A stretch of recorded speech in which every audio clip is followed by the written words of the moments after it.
Black Scully on check. Got a little Bull Rush hoodie on check.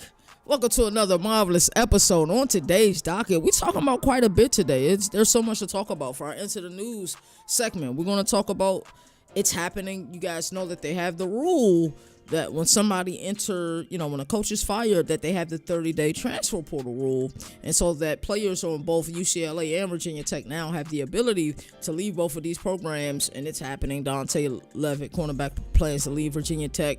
And Nino and I had a discussion yesterday about Kyron Jones, and we believe, and we hate to say stuff like this, but we believe that he needs to go ahead and leave as well, and maybe, have a good fit. We was also talking about Nico Iamaleava, and, what are his options at this point? What P4 program? Of course, there's always one out there that'll want him, because a lot of this isn't his fault, but sometimes you just get bad juju on your name, and that's just what happens. Also, we're going to talk about more of the Virginia Tech coaching search. Also, NC State over here circling Virginia Tech commits, and that's part of this business. Yes, it's an ugly side of this business, but it is what it is. It is what it is. It's part of the business. And as I recognize, one of my lights are off. Give me 1 second. I'll be right back.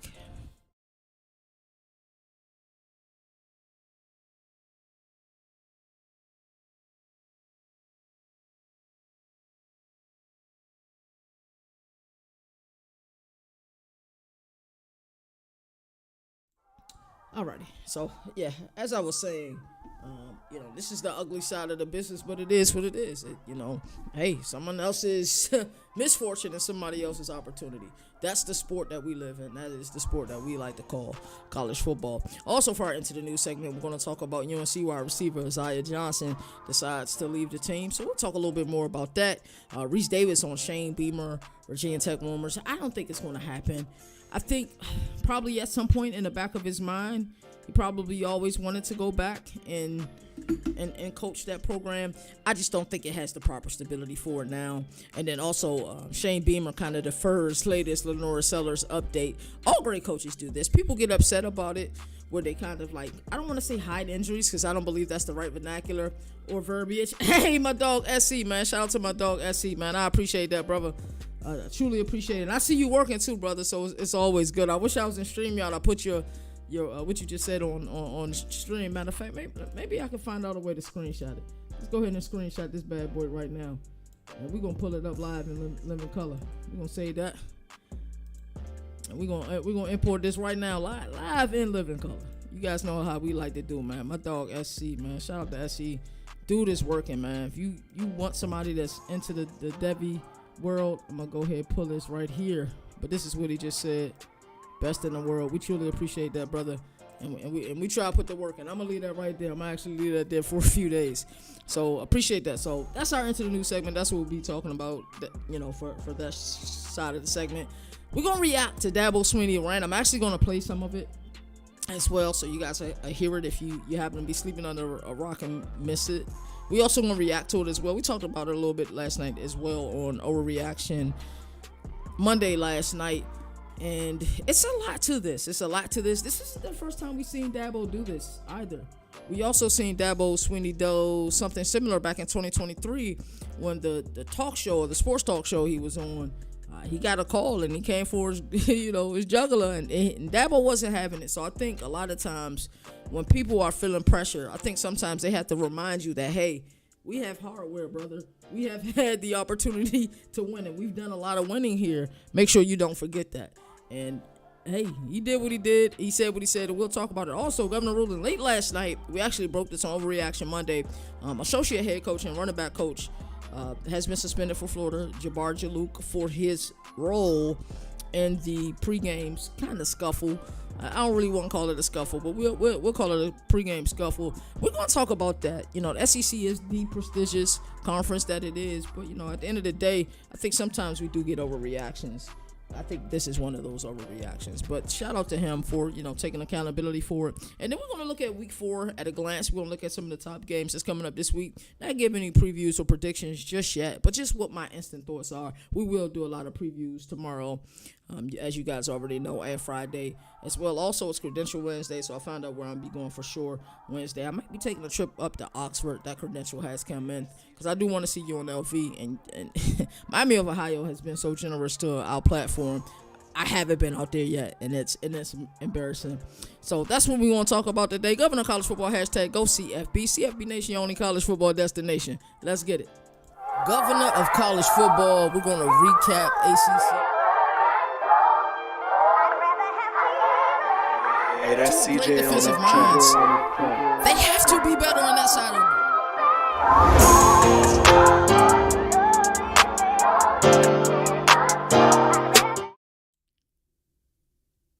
So, yesterday, I forgot to do an update on where we're at in S-Pops. That's my dog, Road Dog, his leaderboard. A lot of really great people that is a part of this Pick'em League that we're in. Some of these guys I even had no clue of but prior to. But like the dude, her bros, his tweets are great on Saturdays. I enjoy seeing his tweets every Saturday as he's reacting to the game. And he's a G5 guy. Pays a lot of attention to what's going on there. So he's in this league. He and I were tied for first a week ago. This past week, I had a pretty decent week, went 5-3, and right now we have a 1-game lead over Gridiron Uncensored. Like I said, I think we've experienced it all in this pick'em. After week 0, I think we were tied for last. After week 1, we were dead last. So to go from dead last to first, we went 8-0. And week 2, 5-3 this past week. So we are in first place. We are holding it down, and that's what you guys expect because we are what? We're 1%ers, as everybody knows, that follows this program and any other program 24/7, 365. We are the 1%ers. We absolutely hold it down. So, of course, I had to do a Pick'em League update. It's a tough week to pick games. I was telling my guy, Road Dog, that, and he sent the list of games. I'll actually get into them now since I do have it right here on my phone. I generally have my phone charging somewhere, but I didn't bring my charger out the car. But the games are... Let me see. Texas Tech versus Utah. That's a really difficult game to pick. UNC versus UCF. That's a difficult game to pick. Michigan at Nebraska. Whether we like it or not, that's a difficult game to pick. Auburn at Oklahoma. I think we'll favor Oklahoma because they're at home. But if it was at Auburn, wouldn't we favor Auburn at home? Right? And then we got Tulane at Ole Miss. That's a difficult one because John Summerall, all you do is win, right? Illinois at Indiana, that's a difficult game. Arizona State at Baylor, that's a difficult game. Fresno State at Hawaii, they pick some really good games. So I think after this week, there'll be somebody's either going to go from lowly rank or higher up, or somebody like me who's in a great position right now. Depending on how these games play out, somebody else could be in first place next week. So definitely enjoy being a part of this league. If you're a creator and want to be in this league, it's probably too late for this year, but I'm sure Road Dogg can get you into it next year. His handle on X is Road Dogg SPOP, and shout out to him. And like I said, he's got a lot of great people inside of this Pick'em League, so we guys had to give you an update on that. But let's go ahead and get right into the news. All right, it's Wednesday, September 17th, 11 a.m. Eastern Standard Time. A little rainy out today.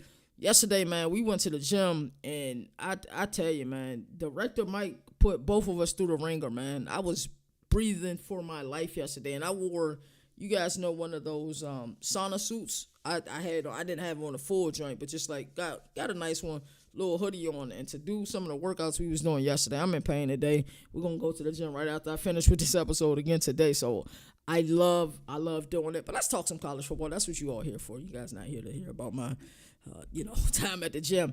So we got Dante Lovett, cornerback from Virginia Tech, into the portal. How both of these programs, UCLA and Virginia Tech, handle this moment in time, it's going to be very telling. I talked about this on Overreaction Monday yesterday, how I thought, my apologies, my mic was probably very muffled the last few seconds, but I talked about this on Overreaction Monday yesterday, how, these programs don't just have coaches problems. Like, yes, Brent Pry, there's some just things that just didn't happen during his tenure there. And the same thing with Deshaun Foster. But, I go back and Brent Pry was a solid hire. I've said that the past few days, and I'll continue to say that. It was a solid hire. They did their homework. They thought they had the guy that could steer this thing in the right direction. Now, on the other hand, Deshaun Foster, I feel like they knew him. I don't think he had enough experience that warranted a P4 coaching job. Yes, he was an outstanding player during his tenure at at UCLA. But, at the same time, I don't think he had enough experience that warranted being a head coach. So some of that is on the person who made that hire. Also, what are you going to do to fix the money with both of these programs? Granted, Virginia Tech, I think donors and boosters, you have a wild hire, they will find the money. UCLA, on the other hand, where is the money? Like, that's what I'm trying to figure out. Facilities are beautiful. There's plenty of students there. You have to be making money. And the students ain't at the game. How do you fix that? How do you plan on fixing that? So you need to go get a mathematical guy to come in there and do that. And what I think we're going to see with both of these programs is mass exodus if they don't move quickly enough. When Georgia Tech fired the last coach prior to Brent Key being there, they made Brent Key the interim coach almost immediately. He did a great job down the stretch. I think they went 500 down the stretch, and boom, you see what Georgia Tech is today, right? And it's just been a constant progression with Brent Key as their head coach. I think they need to do this, much more expeditiously. I don't believe either program has named an interim head coach. This thing is going to rear its ugly head. More for UCLA, in my opinion, than it will for Virginia Tech, but for Virginia Tech as well. So who's some of the names that we're hearing? One of the things I didn't want to hear, and I think I said this on the show yesterday, and I've been hearing that they may be interested in Michael Vick. Let him gain some more experience before you guys throw him into that position, because the last thing that you want is for somebody who is beloved in Blacksburg, your lasting memory of him is him as a coach and not a player. Because when I think about Virginia Tech, and the player in my lifetime that put them on the map was 100% Michael Vick. And I don't want that to be ruined. I don't want those memories to be ruined, and you just think about what he's done as a head coach. Let him figure this thing out at Norfolk State. They did play a really tough non-con schedule. They should be getting into their core games. So you should see them starting to add up the victories. But, yeah, don't rush this thing. This thing shouldn't be rushed. Michael Vick is still very young. College football is a sport where you can coach, until you're older, even though it's getting younger, from the head coaching perspective. But, yeah, let him figure it out there. Go ahead and find somebody else. Make a solid hire. Figure this thing out for the rest of the season. So it'll be interesting. Shane Beamer. There's no way, shape, or form Shane Beamer will end up in Blacksburg. I'm sure it'll be one of those things where it feels like a movie, but I think it'll end up being a nightmare if he made that decision. I just don't see that happening unless things get really ugly at South Carolina. Because maybe this could be the beginning of things getting really ugly at South Carolina. We saw what Vandy did to him this past week. Yes, Norris Ellis was hurt. But if you've been paying attention, I told you guys I haven't been impressed with them. I wasn't impressed with them the South Carolina State victory. I wasn't impressed with them the Virginia Tech victory. Yet things went their way later in the game, but I'm not sure what's going on with them. And a lot of South Carolina fans that I see, they're like, hey, it's the offensive coordinator. Maybe it is. I'm not sure. But they'll have to figure that out. NC State circling Virginia Tech commits. Isn't that what they're supposed to do? Another program is having hardships, and they're within your region. Yeah, go get their players. That's what you're supposed to do. Like, why is anybody surprised by this? With Virginia Tech in transition, NC State is monitoring several Hokies commits who could flip. While everything is going on. Yes, of course. That's what's supposed to happen. This is college football, everybody. Now, next story. We got UNC wide receiver Isaiah Johnson leaves the team. Racial sophomore Isaiah Johnson came over from Michigan State, departs after limited snaps in Chapel Hill. If you do it early enough, I think this could be a red shirt year. He's already a red shirt, so I'm not sure how he can utilize it again because I don't believe, he's not a part of the COVID year. And I agree with something that Dabo Swinney said earlier. I think it was during the season he had said it, that he thinks it just needs to be a flat 5 years. However you decide to use those 5 years is up to you, but you just have a flat 5 years. Once those 5 years are up, you move on. And there was a rumor swirling yesterday that Diego Pavia from Vandy was trying to get another year of eligibility, but, they jumped the gun. Diego Pavia shut those rumors down immediately. He said, this is not true. This is my last year. And I think that's why you see Vandy playing the ball that they are playing right now. He wants to make Vandy a special place. And I think Clark Lee has the opportunity to do that as head coach. Diego Pavia. This can help these next classes that those people who say, man, they live in the state of Tennessee. If they're not going to go play for the Vols, they're going to go elsewhere, right? But it makes Nashville an option. And I think that's what they're really trying to do. And they have a special opportunity to be special. Let this team go like 9-3 or better, or 8, or even 8-4 and better. You say, hold on, they're trending in the right direction, and I can possibly go there and get playing time immediately. So not only am I playing in a conference that's, legit, I'm also going to play on national TV a lot because I'm with this program. They are building this program the right way, brick by brick from the foundation up.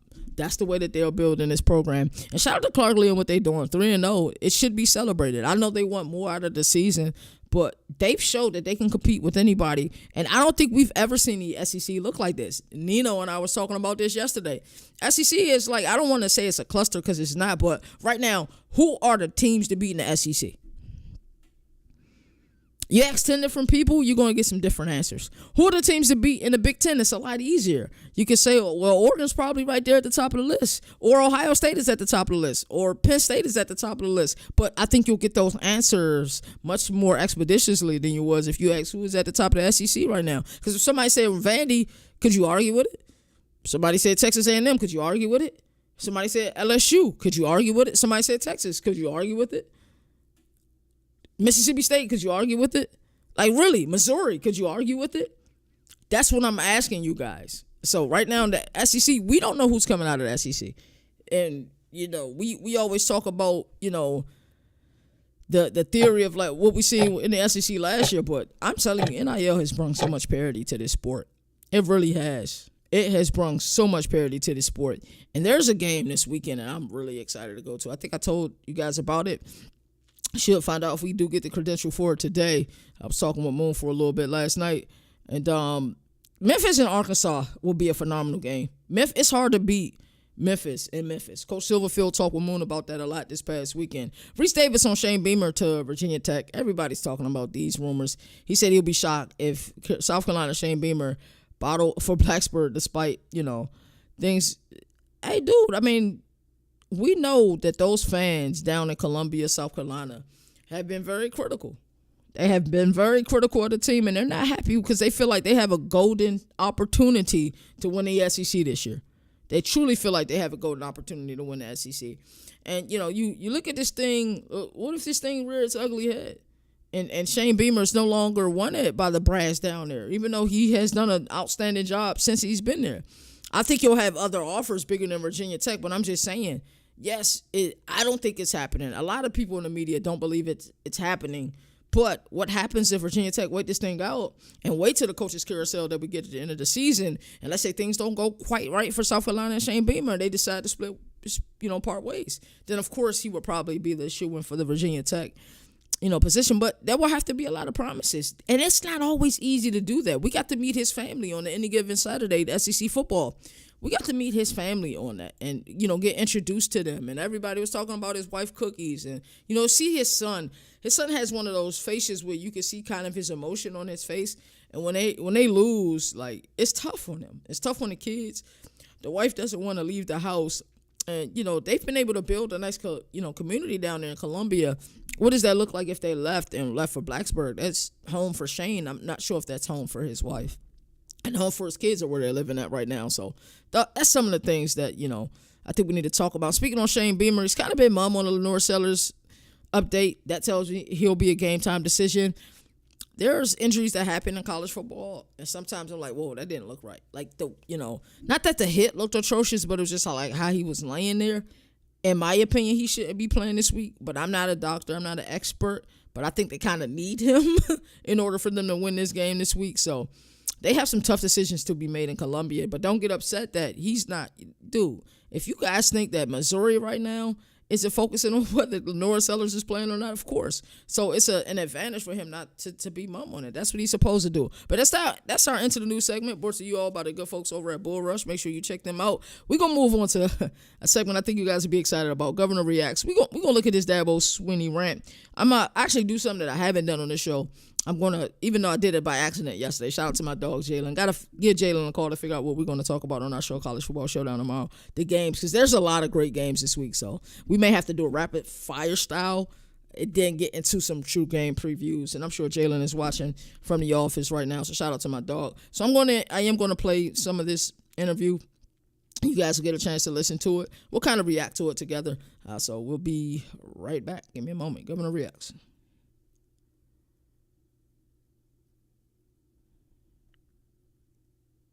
I really don't feel it. First of all, I don't let any of that in. I think that's and we'll that's probably just play a few have, minutes of it so you right? guys can get the Because energy I don't and all of that stuff. I know it's and bad. Then I'm going to because actually mute my mic. So you getting can all hear the text messages. I'm praying for you. Everybody's sending me devotions, and you're going to get through this. And that's when I know it's bad. That's how I feel it because I don't read it. I don't. I know people say that. I promise you, I don't. When it's bad, I don't read nothing. Eddie Robinson told me that one time. I was a young GA at Alabama, 1993, and I'm just sitting there. I'm on my little computer thing breaking down whoever I was breaking down, and Eddie Robinson walks in my office. He's in a coat and tie. I never forget. I still got my notes, and he sits down, just me and Eddie Robinson, and he just wanted to talk. He wanted to know who I was, and he was in town visiting Coach Stallings. And he just walking around the building, and I'm just in there. And I guess it was around lunchtime. He just walks in and sat down, and that's one of the things he told me. He said, let me tell you something, young coach. He said, when it's bad, don't read nothing. That's what he said. He said, don't read the papers, don't read nothing. And I know, and now we got all this other craziness, but I don't. But yeah, so I'm human, right? And like I said, that's when I know it's bad, when I got people I hadn't heard from a long time, and they're praying for me. The cool thing, though, is I've had a lot of coaches in this conference and other conferences that have reached out to me and encouraging me, and I really appreciate that. Listen, I don't, but I mean, I've done this a long time, and I say that to you just so you know. I mean, why would I not have faith? I mean, what I've lived in my life, I just have to be crazy. So. This ain't the worst thing that's happened to me in my life, and it won't be. And it won't be for these players. It's a bad moment, because we take pride in what we do and we're competitive. But this ain't the worst thing that's ever happened to me in my life. Is criticism and all that. And listen, I get it, and it's warranted because people care, and I love being at a program that people care and it matters. That doesn't bother me. I get all that. I spent 13 years at Alabama, so. I had thick skin when I showed up here at Clemson. I mean, I understand expectations and disappointment, but man, nobody wants to win more than we do. So I love that, but it doesn't affect me. I mean, it's just part of it. But at the end of the day, man, I've learned a lot in this job. One of the things I've learned is when you have a lot of success, people want to tear you down. That just comes with it. People want to tear you down. They want to see you fail for either to make themselves look better or to promote whatever narrative or agenda they may have. That's part of it. And so you have to understand that. And I do. So I love my job, love the people I work with, where I work with, and I love it all. The bad, it's all good. And as a Christian, I know Romans 8:28 says all things work together for good for those who love the Lord. And I love the Lord. My life's built on a foundation of faith. My identity is not a scoreboard. My identity is not being a football coach. So, I may not be happy, but I always have my joy. I really do, because I said this the other day. I mean, I've had enough praise and hate and criticism and love to last 3 lifetimes. My life is built on a foundation of Christ. It just is. And so that's where my peace comes from. And if you don't have that, it's hard to understand that. But I have a foundation of Christ. That's where my peace comes from. That's just how I'm built. And I just know that, adversity is a part of life. I believe him, but he's going through all of the emotions right now. Whether or not you let it develop you or define you or destroy you. And I've always chosen to, just turn the pain into purpose. I mean, I've always done that. And that's everything goes back to my purpose in life. And this, what I do for a living, our purpose as a program. It doesn't change. No record. I don't work to a record. My identity's not tied up in a scoreboard. None of that stuff. And there's probably a lot of people who don't like to hear that, but we've had a lot of success here, and it hasn't been perfect. So I don't. I thrive in the battle. Honestly, I have my whole life. I mean, I watched my sister-in-law die at 49 years of age in the hospital, breast cancer. I mean, listen, perspective is important. So if they want me gone, if they tired of winning, they can send me on their way, because that's all we've done is win. So if they tired of winning, we've won this league 8 out of the last 10 years. Is that not good? I'm just asking. Is that good? You almost get the feeling that like this is therapy for him. Win the league 8 out of 10 years. Like you almost get that feeling like this is be in 4 national championships, win it twice. It's therapy. We're a little down right now. Take your shots, but I got a long memory. In case y'all don't know, we'll be all right. We'll bounce back. This is a program built to last. Always has been. Always will be. And I would just say, if you give up on us if you don't believe in us because we've lost 2 games down to the last straight and you didn't believe in us anyway, so it don't matter. I got a long memory. Anyway. It's diabolical, dude. If y'all in, you burn the ships, man. There ain't no exit strategy. Like, you're freaking all in. And hey, listen, I mean, if Clemson's tired of winning, they can send me on my way, but I'm gonna go somewhere else and coach. I ain't going to the beach. Hell, I'm 55. I got a long way to go. Y'all gonna have to deal with me for a while. I got a long way to go. I'm just getting going. I'm just now good enough to be a head coach. I'm just now figuring it out. That's a warning shot right there. I'd take, if I'm Clemson brass, I'm taking that as a threat. That's it, man. Do I look 70?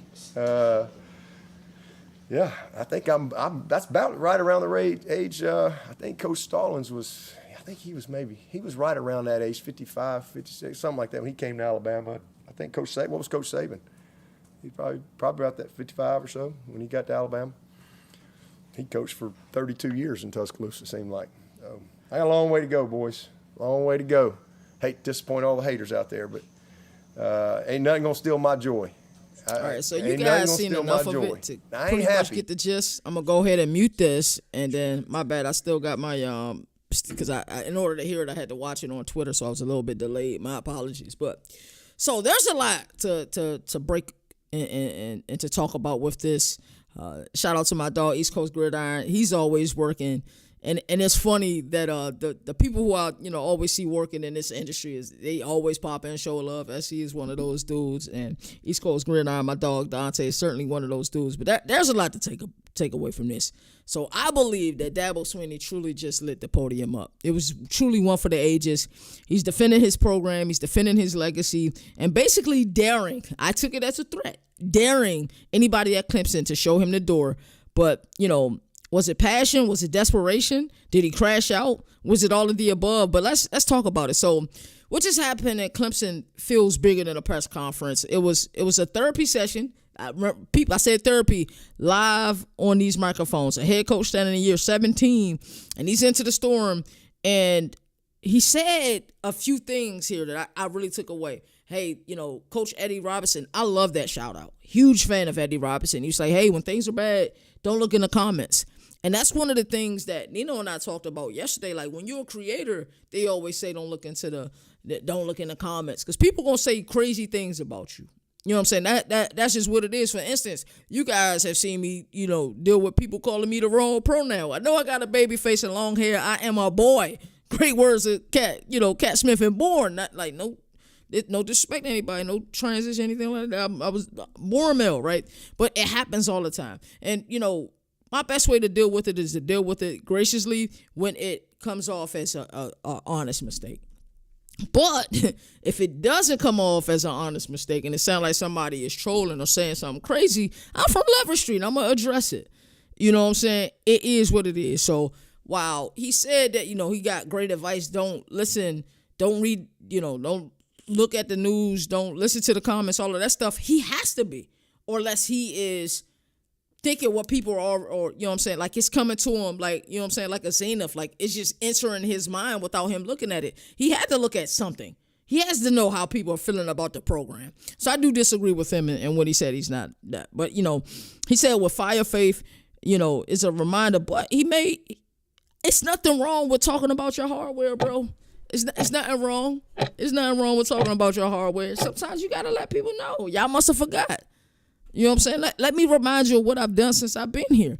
I heard a great quote by Pat Narduzzi at the 2023 ACC Media Days. He said the last, I believe at the time, it was like 11 or 12 years, the only teams, maybe it was the last 12 years, I think at the time he had said it, the only teams that have won that, conference championships is Florida State, Clemson, and us. And he reminded everybody that sometimes you have to remind people of your resume, because college football is such a nuance. It's such a niche sport, and it's such a what have you done for me lately? You guys have heard me use that verbiage a myriad of times. What have you done for me lately as college football? Coming into the season, I was very high on Clemson. And so was other people high on Clemson. My dog Moon was high on Clemson. Joe Klatt was high on Clemson. Josh Pate was high on Clemson. Like, pretty much a lot of people who kind of understand, all right, what type of coach Dabo Swinney is. There's a lot of transactional coaches in college football. They build their roster, via the portal. You don't really see them develop anybody. Well, that isn't Dabo Swinney. Dabo Swinney is 1,000% a transformational head coach, and he does have the ability to develop. That's why you see a lot of kids go there from high school and they end up staying, even though we live in that transfer portal world. But now it's confusion, because this isn't a talent problem. They have myriads of talent. I just told you guys that earlier. The highest return on production in all of college football. This is an execution problem.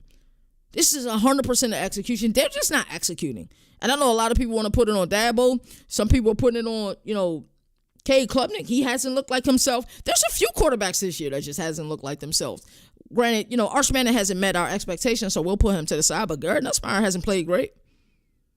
Garrett Nussmeier hasn't played great at all. He's winning, but, we got a great quote, and I just figured out a way, since I'm not in StreamYard. If you ever did any type of streaming before, I use OBS. There's a reason I use OBS, just because I'm able to do everything I want to. But I have figured out a way to quickly get comments inside of here. So my dog Dante from East Coast Gridiron just had a really great comment, so I want to get that in here. Give me 1 second. I'm going to pull it up real quick. So I want you guys to see it while I'm talking about it. He said he's so 50-50 on this, but again, he's got to know that, what he does in person will definitely trickle down to his team. Replicating this behavior is better to pull a Bill Belichick. I think that's a great quote. I think that's an outstanding quote. Shout out to my dog, Dante. But yeah, there's so many layers to this, right? So many layers. So he rattled off the receipts: 2 national championships, the ACC titles, the college football playoff trips that he's been able to make during this time in Clemson, South Carolina, in South Carolina. He looked, dad at the room and said, if we stink because we haven't won it all, I guess we stink. And, he said, you guys are supposed to go down, crash down with us. If we burn the ships, we burn the ships. I respect that. We got another comment in the chat. And if you guys want to comment, I do have the ability to put it up in the chat now. East Coast Gridiron say the real issue is the running game for both of those teams. I agree 100%. Not sure what's going on with Caden Durham. What's going on with Clemson? I know they got the kid Randall at running back. Why have we barely seen Gideon Davidson this year is another question that I asked. But you're right.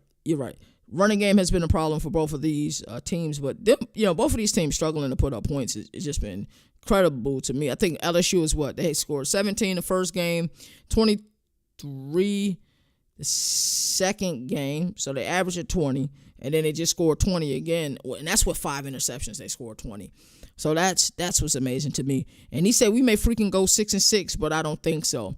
So I'm okay with that if he says that at the beginning of fall camp, because if there's a lack of execution, the way that Kenny Dillingham, Arizona State head coach, said it. He said it wasn't a bad practice. We just didn't practice with passion. He said somebody's got to go 6-6. Somebody's got to go 3-9, right? Why not us? And he gave everybody a stern warning. But that wasn't Dabo Swinney verbiage before the season started. He said we're going to be the first team to go 16-0, just like we were the first team to go 15-0. He said that. So he wasn't saying, some of the things like Kenny Dillingham kind of foreshadowed, and mind you, Arizona State can definitely get it together. Even as poorly as they played in their game in Starkville versus Mississippi State, they still were able to come back and had a chance to win that game at the end, right? So it's going to be interesting to see what they look like this weekend versus Baylor. We will talk about that game a little bit later. As for our Around the Nation segment, we're going to look at week 4 at a glance. But we may go freaking 6-6. It's crazy to me. That's not what people want to hear. They want to hear some of the verbiage you said earlier, that you were a man of faith and you believe that you guys are going to right the ship. But saying we're going to go freaking 6-6 after you said you guys would be the first team to go 16-0 this upcoming season, that leads to a lot of confusion. It really does. So that is truly the sound of a coach who sounds like he's under fire. But, he refuses to bow to it. And that's kind of what we're looking at. So the first thing I want to look at is the psychology of the rant. It wasn't just football talk. This is legacy talk. Dabo feels like he's carrying a burden, of Clemson, and they are being judged harshly, but they deserve to be. You look at this team heading into the season, most people had them as a top 5 team. If you didn't have them as a top 5 team, I don't think most people I've seen had them lower than 7. You guys can answer that in the comment section, where you had them at coming into the season. They were high on my list. I looked at the production. I looked at the evolution of, Cade Klubnik. I say, okay, him and Garrett Riley are really figuring this thing out. They should evolve heading into this year. I love the wide receiver core with more Williams and Westco. I told you guys I'm a huge fan of Westco and like what he brings to the table, but this is a lot, the psychology of it all. Him mentioning that he's only 55 years old. Him also mentioning that, hey, if Clemson decides that it's time to go, he said, hey, I will be coaching somewhere else next year. I don't know. I just feel like that was a threat. I truly feel like that was a threat. So you got to look at it like that. And then, the moment he admitted, hey, we might suck this year, but it followed with, we'll bounce back. Like, Dabo, you're sending mixed messages here, my dog. You're sending so many mixed messages, bro. Like, y'all gonna be 6-6 and suck this year, or y'all gonna bounce back? Which one is it? But that's why I said this was therapeutic for him. This was, we labeled it as a rant because, of course, that's what we want to label it as. It's also good for clicks. But at the end of the day, this was venting. He was venting. You didn't really get somebody who came in there with a prepared script. I don't got any piece of papers near me, but like a prepared script, they just read off what they need to read off. And then, the SID say, hey, you guys got 3 questions. Please don't mention this, that, and the third. It wasn't that. You saw a man who came in with no script. He's just letting you know how he feel. All right, media, I know I'm not supposed to be this open and honest with you. I know I'm not supposed to send these conflicting messages that I'm about to send, but I'm going to send them anyway because you guys are going to get transparency. The one thing we can say about Dabo Swinney, you can't call a man transparent.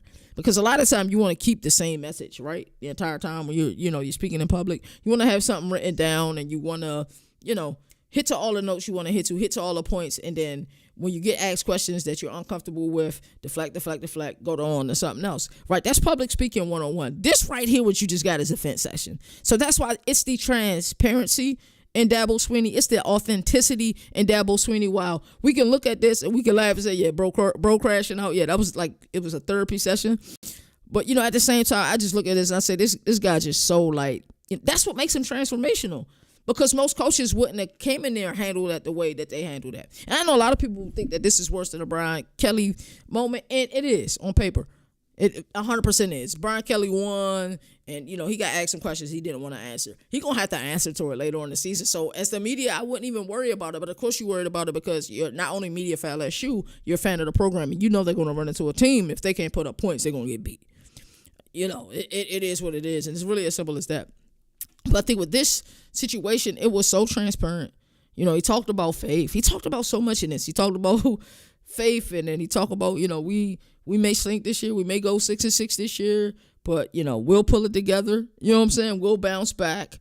Like, it was a lot in this. Like, hey, let me tell you my resume. Let me put it on the table and let you guys know what I've done since I've been here. And he's turned him into a winner. He 100% is. You can't take that away from him. But this is a guy who was in a therapy session. 100%.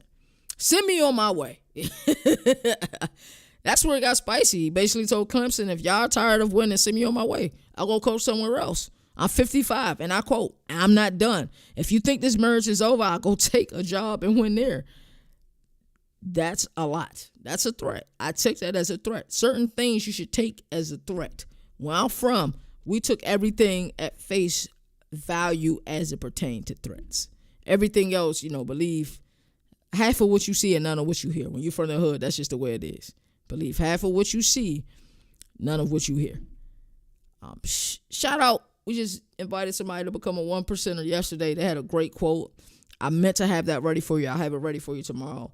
But it's dope to hear some of the verbiage that we use a part of the show, being used. Do you watch college football or do you just skim through it? It was kind of dope to, somebody used that in a comment. So I know that this show, and it's because of you guys who come in here and you watch it every day. It's because, it's actually reaching more people, and I think that's pretty cool. But send me on my way is stern. I'm 55 and I'm not done. That's stern. That's a threat. Like I said, where we from, we take threats at face value. Oh, I'll be back. We playing basketball. We cooking you. We talking trash. You say you'll be back. He's coming back with a gun and his boys. We taking it at face value. And we're not going to sit there and say, I wonder if he bluffing or if he pump faking. You going to make a phone call and say, man, this dude up at the basketball court tripping. Pull up, just in case. You know what I'm saying? Oh, you going to get out of it depending where you at. We were knuckleheads back then. So, yeah, pull up. It might end up being something. That's how we were. That's what our mindset was. But I'm 55 and I'm not done. Hey, I take that threat at face value. He's just letting y'all know what it is, man. But it's September and Clemson is 1-2. What type of resolve do you have, Dabo Swinney? It's easy to win games when things are going great, but what about when they're not going great? I want to see them turn this thing around. Are they mathematically eliminated from the college football playoffs? That's a question that I asked Nino yesterday, and he and I discussed it. Mathematically, no. They still have a chance. I think they made the ACC championship with 3 losses a season ago. So they have a chance, but they need to turn around now, and they need to go on a run, and a serious run. But the thing is, though, this ain't the old ACC. Their teams are actually closing the gap, and teams are no longer afraid of Clemson, and that's interesting. All in or not at all. I love that mantra, by the way, all in. If you give up on us after two last play losses, you weren't really all in anyway. That's a great statement. You may not want to hear it, but it's a great statement, and it's so true. If you give up on us after 2 losses, you weren't, all in anyway. But I think there is something that we got to think about, though, with college football. It's such a pursuit of perfection sport. You got 2 losses in September. Your fan base knows you have to be perfect. And you play some teams that, if you don't play perfect, you're not going to win, right? That's their type of schedule that Clemson has this year. So, you weren't all in anyway after 2 losses. It's September, dog. It's college football, Dabo. Like, you have to be perfect the rest of the season, right? Because, we had great expectation for Clemson this year. The return of production. You saying that, hey, you think they might go 6-0. All the reports and the intel that we heard coming out of spring camp, coming out of fall camp, and it looks like Cade Klubnik has made a regression, and it just does not make sense to me. It doesn't make sense to me at all. So I think this is where Dabo has to be careful. You're preaching joy, faith, and patience is noble, but college football is a results-driven business. It is what it is. You are what your record says you are. You're 1-2, then you're 1-2. It is what it is, brother. It is 1,000%. It is what it is. First thing, the next thing, we got faith and fire, right? He said Eddie Robinson and his antidote. Don't read nothing when it's bad. Yes, I agree. I agree 100%, especially when you're a coach, because you got to figure out, you got to get this thing right. You got to right the ship. But you don't give a 15-minute rant unless you feel it in your bones. So somebody had to let him know, like, hey, they talking crazy about you again. Remember 2023 when they was talking crazy about you? They talking crazy about you again. Somebody had to let him know that, right? Of course, it sounds good. Hey, what Eddie Robinson said is so true. And even if you're a content creator, sometimes it's best for you not to read the comments. I love when I read crazy comments when I'm live, because you ain't going to say nothing back after I finish with you. You guys saw me have a miniature crash out a week ago when I had to tell a dude about himself. It is what it is, though. And we going to always be that way. And I'm that way. And it's not just the internet thing where a lot of people like to hide behind a social media platform, spam accounts, and all of that. Like, we like that in real life. We actually like that in person, right? We will turn up on you in a minute. That's just the way we are. It's just in our DNA. I don't know any other way to be. So, like I said, it's a lot with this. I'm going to tell everybody to show Dabo some grace. I know this thing was it was bad. I'm not going to lie about it. I'm going to be 100% honest about it. It was bad, but I love the transparency of it. He didn't have anything prepared. He just told you guys what was on his mind. And was it conflicting? Absolutely. You ain't know whether to give him a hug or square up with them. You know what I'm saying? It was one of those type of rants. So it was something that we definitely had to talk about on Governor Reacts today. We're going to move right along to our next segment, Governor ruling, and we're going to talk about Coach Rant Juluke, who was suspended, came off hot in the press. I think I got the email. We were live yesterday. I think I got the email at 8:47 p.m. Eastern Standard Time that he will be suspended. So we're going to break this down and talk about it as well. Alrighty, Governor ruling. So we had a situation Saturday right before the game. You guys can see it right here. Shout out to Champ Side. This is where I got the video from, and I do need to start crediting more people. But you see it. It's happening right here, right now. And they said Rant Juluke was one of the main ones instigating. I think he's off the screen right now, so you can't really see him. I think he was towards the right. But, to me, I'm going to be honest with you. I don't think it's as big of a deal as everybody else do. But, this is not something that the SEC wants, though. So we'll talk about that. So I'm going to give you guys a breakdown of the information. We did get an email yesterday from Mr. Dunlap, who, runs their comms down there at the SEC. And we're going to talk about it. All right, so the SEC came down hard this week, suspending Florida associate head coach and running backs coach Rant Juluke for 3 games. And after a pregame scuffle, if that's what you want to call it, before the Florida LSU matchup, Birmingham, that's where the SEC headquarters are, wasting no time and, put down a hammer. Commissioner Sankey's statement made it clear coaches aren't just expected to coach. They're expected to de-escalate. If you ever worked for a big company, one of the buzzwords, if you worked for a big company or corporation, is de-escalate. We had what was called de-escalation training. And a lot of times was, they taught you how to de-escalate situations when things get crazy, how you de-escalate it, how you keep the customers in your store safe, how to keep your team safe. There's been many a times me being, I think I told everyone now, before I started doing this full time, I was a general manager at a company called Royal Farms. If you have a quick trip where you're at, or it's not Buc-ee's by any stretch of the imagination. If you have a Wawa where you're at, it's like one of those type of stores. It's a grocery store, it's a gas station, it's a deli. It's like all of those things into one. And what we like to call it up here is a fast casual business. And there's definitely been moments where I've had to de-escalate. And there's been moments I haven't even told anybody about. Like, there was a moment when I was working a night shift. This was when I was just a night shift supervisor many years ago. This guy came in, and I have a background of working with individuals with developmental disabilities, and I could tell he was quite off. Just from the introductory conversation, I can tell he had a hoodie on like me, and you guys can't see like what a pocket at in my hoodie, but you could tell he had his hands inside of the pockets, and you could clearly see a gun was in there. That's just certain, like when you grow up in certain environments, you just peep stuff like that quickly. And he came in there and he said, "I'm about to kill myself." We didn't have these at Royal Farms, but thank goodness we had them at Wawa. I buzzed. I said, "Hey, you guys go into the back room, lock the door." They said, "What's going on?" I said, "Go to the back room, lock the door, get the customers out of here, call the police." Right? So they did it fast. We told, they let the police know what door to come through. We had everything shut down. He said, "I'm about to kill myself." I said, "What's going on?"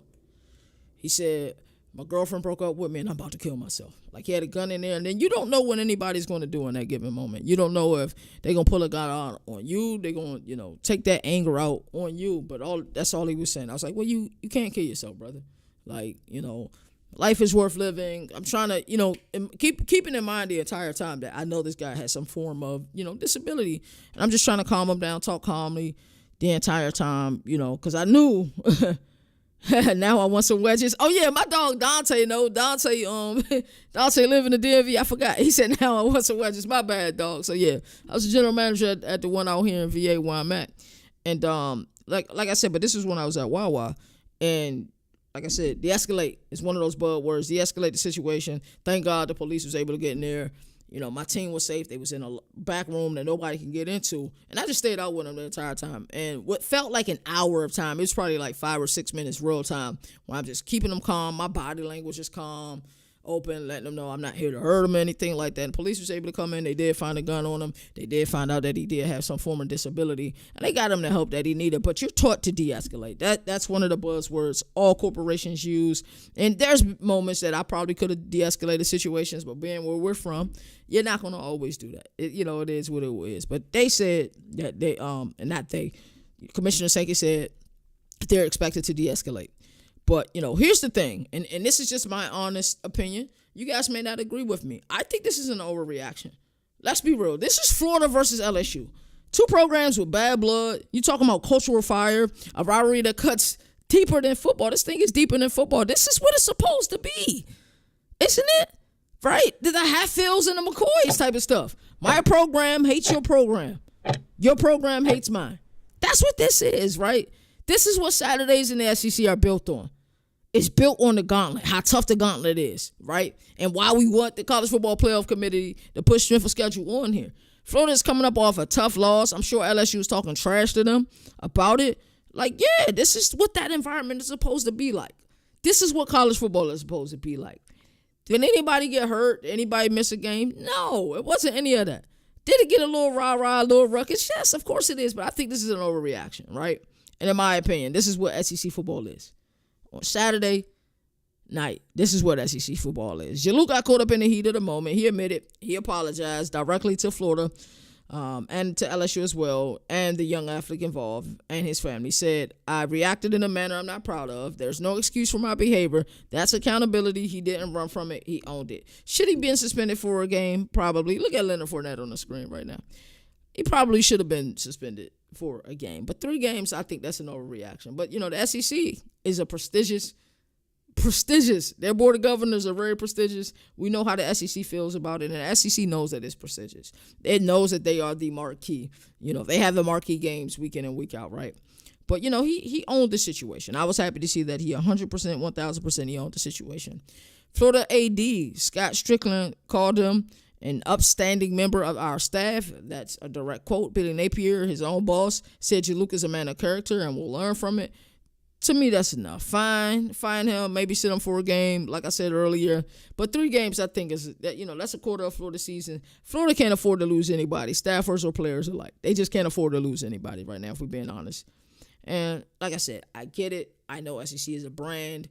They don't want this type of thing associated with their brand. But once again, we're getting conflicting messages because this is the elite brand of football. These schools are supposed to dislike each other. It is what it is. And you see from time to time these players come out juiced. I seen it at the ACC Championship a year ago where SMU players were like, they were letting Clemson players know they weren't scared of them. There wasn't no pushing or nothing, but there was a lot of rah-rah. There was a lot of talk. You know what I'm saying? Mom just sent me a text laughing at the Hatfields and the McCoys. But yeah, that's what it is. That's 100% what it is. And, this wasn't no bench clearing brawl like we seen in baseball. Like with teams coming out, teams are fighting, or hockey where they're fighting or nothing like that. These are athletes being athletes. We know our program is better than yours, and your program stink, and y'all just lost to USF, and y'all going to lose tonight. That's what football is, bro. When I played football, I think I played up until the 9th grade before my surgeries. We talked a lot of I played corner, bro. I talked a lot of trash. I talked to the coaches on the sideline. I talked to the cheerleaders on the sideline. I talked to everybody on the sideline. Don't throw the ball my way. That's what it was. I mean, because we all was emulating prime, bro. So we was out there talking trash. That's what football is, bro. But, I think this situation could have been handled in-house. It's funny how something like that you'll get suspended for, but poaching or tampering you don't get suspended for. Message.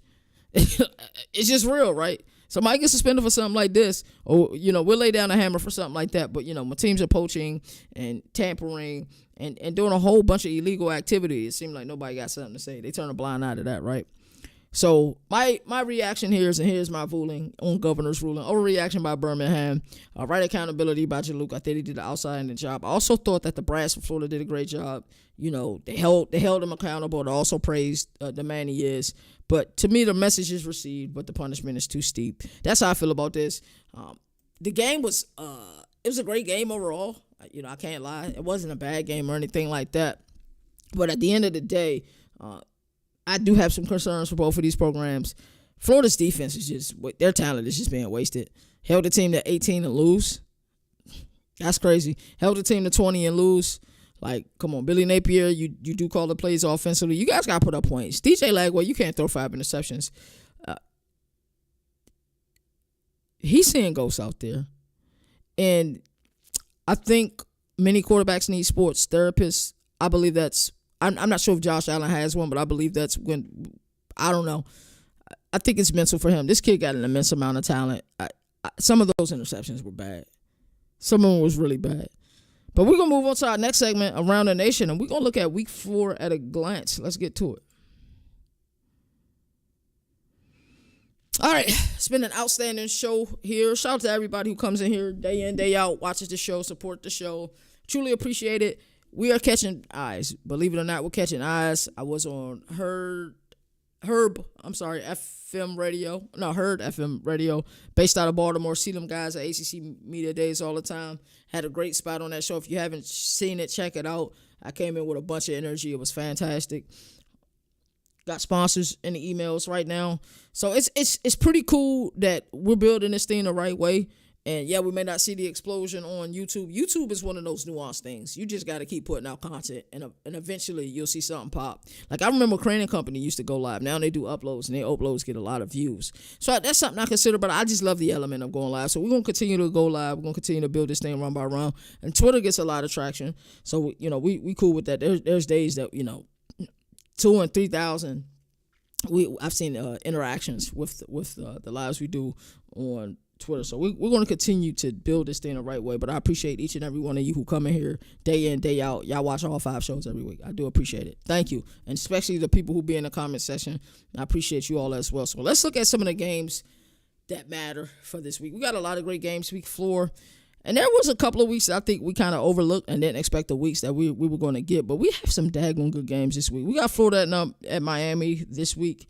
And I expected preseason or the offseason, I think is the verbiage people use. But we don't know what that is around here. But yet, I expected Florida to be, hitting things on, all cylinders by this week. And it has been the exact opposite. And I actually expected them to go in and to do what Miami did to them in Gainesville a season ago. This game, I'm going to tell everybody this right now. This game's going to be closer than you think. Miami should win this game, but this game's going to be closer than you think. And I'm going to tell you why. Because Florida's defense has been playing outstanding. They gave up 20 points to LSU, who, just a few years removed from leading the nation in scoring. And they gave up, 18 in USF? This team has been playing outstanding defense. If the offense can make sure possessions end in a kick, whether that's point after touchdown, a field goal, or punt, they have opportunities to win game, and they have to get some wild plays and then find a way to get ball to ball.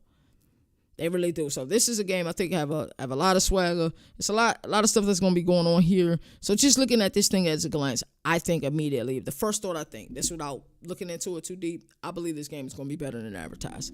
And then we have some sexy matchups out the Big 12. We need to start showing the Big 12 a lot more love. We have a showdown in Waco this weekend. I believe they slated this game to a night game as well. We got a game where Arizona State is playing Baylor. They're traveling to Waco. Both of these teams need this win. Slowly but surely, I believe Waco was getting it together.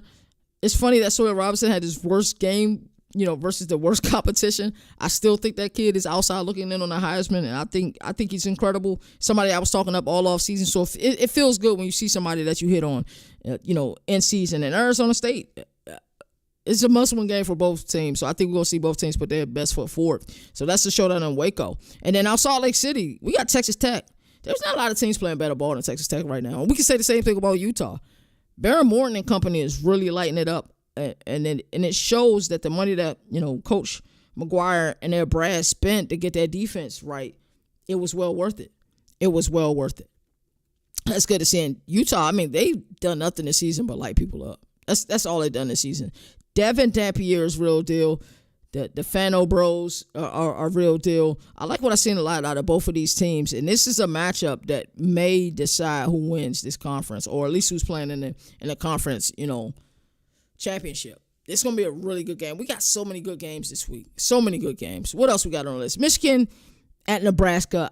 I think Matt Rule gets his first true staple win in Lincoln.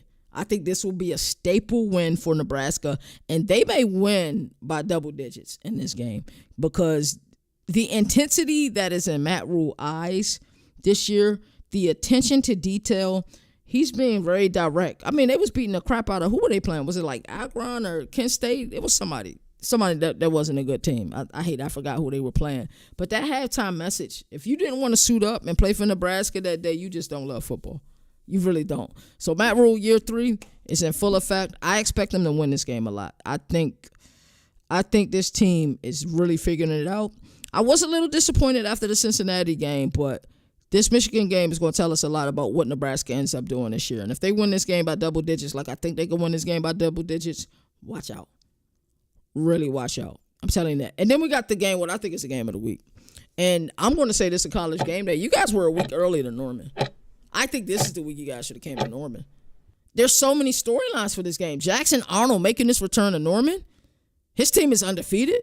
He's looked much improved this year. Hasn't really got it going as much as I would like him to as it pertains to passing the ball. But he's running the rock. They are winning games, and their defense is playing outstanding. Let me tell you something. Don't let Jackson Arnold win this game. Do not let Jackson Arnold find a way to win this game because he's going to plant that Auburn flag on the field. And the only way he's going to get out that stadium is bloody because somebody's going to have to end up putting their hands on him. He is amped up for this game. He is a liar if he said he didn't look at the schedule. September 20th. If that probably played a role in him going to Auburn. Who you guys play this year? Oh, Norman? September 20th? Hey, let me go ahead and sign this letter of intent right now, player.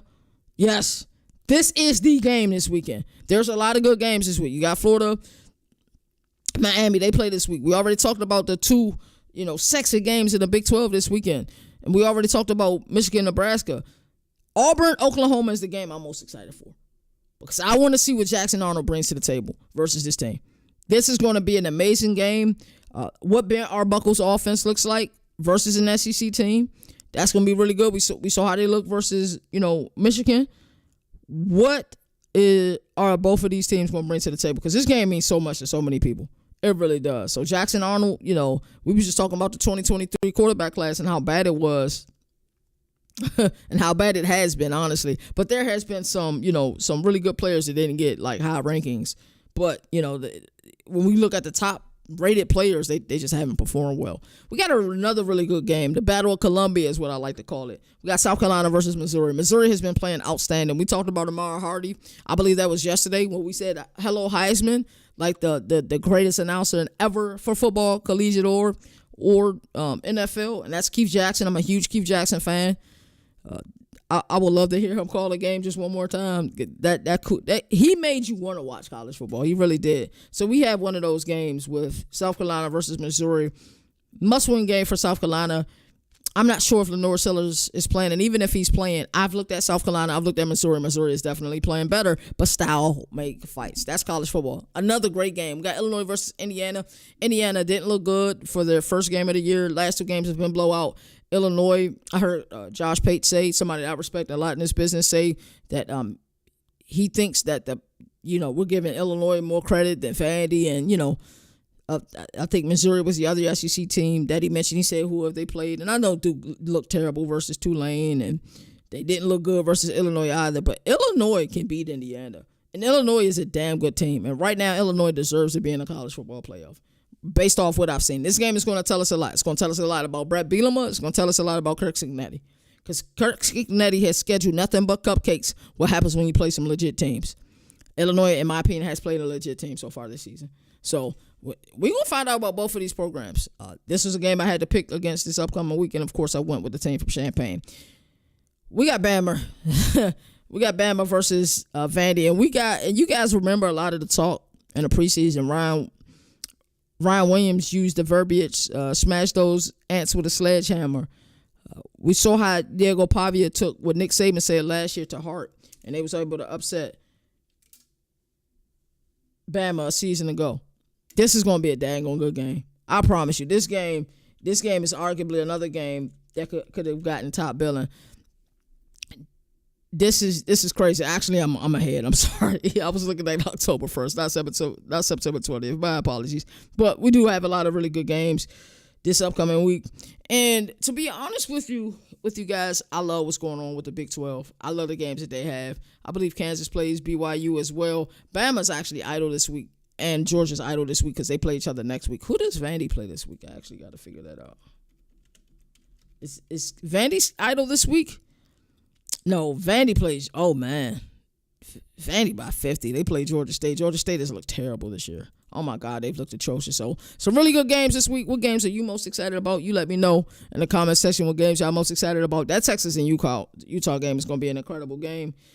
Been a fun episode, man. I love what we doing here. You guys know I'll be live same bad time, same bad channel tomorrow at 11 a.m. Eastern Standard Time. Let me go ahead and get this image down. So, yeah, it's been a fun episode. As I always like to say, there are no more victories in the sport that survive and advance. That's why college football has the greatest regular season. And until next time, you all take care. We will see you guys tomorrow. Also, tomorrow, I'll be live 3 times. We will be live with Governor College Football at 11 a.m. At 2:30, College Football Showdown. At 7:30, it'll be a special preview episode of Overreaction Monday on a Thursday. You guys don't want to miss that. You all take care. Governor of College Football, we're going to recap ACC. Hey, that's CJ defensive minds. They have to be better on that side of the